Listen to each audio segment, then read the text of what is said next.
우리가 하나님과 함께 일하는 자로서 너희를 권하노니 하나님의 은혜를 헛되이 받지 말라. 아멘. 바울은 그리스도의 사랑에 붙들려 복음을 전했습니다.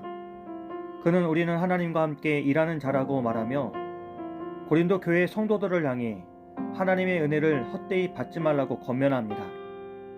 하나님의 은혜는 값없이 주어졌지만 결코 값싼 것이 아니었습니다. 그 은혜는 십자가에서 흘리신 그리스도의 피로 값이 치러진 생명의 은혜였습니다. 그래서 바울은 이사야 49장 8절의 말씀을 인용하며 보라 지금은 은혜 받을 만한 때요 보라 지금은 구원의 날이라고 합니다. 여기서 지금이라는 말은 하나님께서 우리에게 은혜를 베푸시고 구원의 손을 내미시는 결정적인 순간을 의미합니다. 하나님의 은혜는 언제나 우리를 향해 열려 있고 매일같이 새로운 기회로 우리를 초대합니다. 그러나 그 부르심에 응답하지 않는다면 그 은혜는 우리의 삶 속에서 아무런 열매도 맺지 못한 채 헛되게 됩니다. 하지만 우리가 믿음으로 응답할 때 그 은혜는 비로소 우리 안에서 살아 움직이며 구원의 능력으로 나타나게 됩니다. 바울은 자신의 삶으로 그 사실을 증언했습니다. 그는 우리가 이 직분이 비방을 받지 않게 하려고 무슨 일에서나 아무에게도 거리낌거리를 주지 않았다고 말합니다. 바울의 목표는 사도로서의 명예를 지키는 것이 아니라 복음이 세상에서 걸림돌이 되지 않게 하는 것이었습니다. 그래서 바울은 환난과 핍박 속에서도 묵묵히 모든 일을 감당했습니다.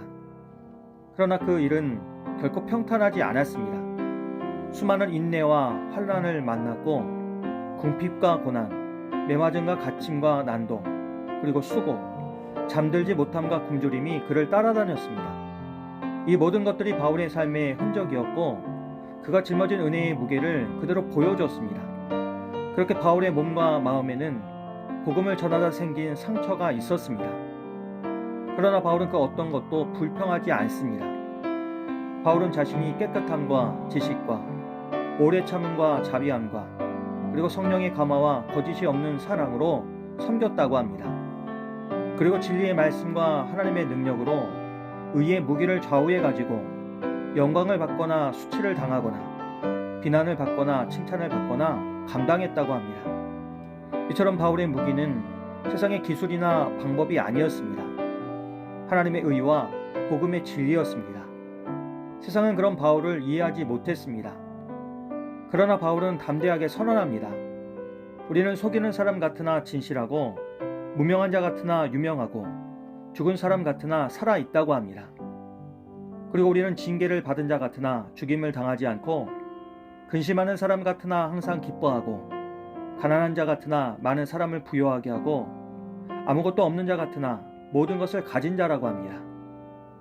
이처럼 바울의 삶은 세상의 눈으로 보면 실패와 고난의 연속이었지만 그 속에는 하나님의 풍성한 영광이 있었습니다. 그런데 바울은 하나님의 은혜를 헛되이 받지 않으려면 우리의 마음이 하나님께 열릴 뿐 아니라 사람에게도 열려야 한다는 사실을 알았습니다. 그래서 바울은 고린도 교회 성도들을 향해 우리의 입이 너희를 향하여 열리고 우리의 마음이 너희를 향하여 넓어졌다고 합니다. 바울은 고린도 교회로부터 오해를 받고 비난을 받았지만 그 마음을 닫지 않았습니다.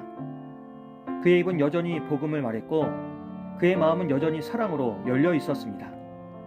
하지만 바울은 너희가 우리 안에서 좁아진 것이 아니라 너희 마음이 좁아진 것이라고 말하며 너희도 마음을 넓히라고 덧붙입니다. 바울과 고린도 교회는 관계의 거리가 문제가 아니라 마음의 거리가 문제였습니다. 오해와 상처 그리고 서운함이 마음을 좁히면 사랑이 흘러가지 못하고 은혜는 멈추게 됩니다. 그러나 바울은 먼저 마음을 열고 고린도 교회 성도들에게도 그 은혜의 길로 나오라고 초청합니다. 오늘 우리의 삶에도 이런 닫힌 관계들이 있습니다. 가정과 교회 그리고 직장과 공동체 안에서 상처와 오해로 인해 마음을 닫은 채 살아갈 때가 있습니다. 마음속 깊은 곳에 벽이 세워지면 사랑의 통로가 막혀버립니다. 관계는 이어져 있는 것 같지만 정작 마음은 서로 닿지 못한 채 멀어져 갑니다. 그러나 바울의 말처럼 우리의 마음을 넓혀야 합니다. 닫힌 마음을 계속 붙잡고 있으면 하나님의 은혜도 그 안에서 흐르지 못합니다. 그러나 우리가 먼저 마음을 열 때 하나님께서 그 열린 마음을 통하여 관계 속에 새 은혜를 흘려 보내실 것입니다. 그리고 그 순간 막혀있던 사랑의 통로가 다시 열리고 하나님의 은혜가 우리 안에서 새 생명처럼 살아 움직이기 시작할 것입니다. 그렇게 오늘 하루 그리고 이 새로운 한 주간도 주님의 은혜 안에서 우리의 마음을 넓히며 살아갈 수 있기를 소망합니다. 서로를 이해하고 품는 사랑으로 관계의 벽을 허물며 하나님께서 주신 은혜가 우리의 말과 행동을 통해 세상으로 흘러가길 주님의 이름으로 간절히 기도합니다. 좋으신 하나님, 우리가 하나님의 은혜를 받은 자로서 그 은혜를 헛되이 하지 않게 하옵소서. 또한 우리가 먼저 닫힌 마음을 열어 화해와 사랑의 통로로 쓰임받게 하시고 주님의 은혜가 우리의 삶을 통해 세상 속으로 흘러갈 수 있도록 성령님 우리와 함께해 주시옵소서. 예수님의 이름으로 기도합니다. 아멘.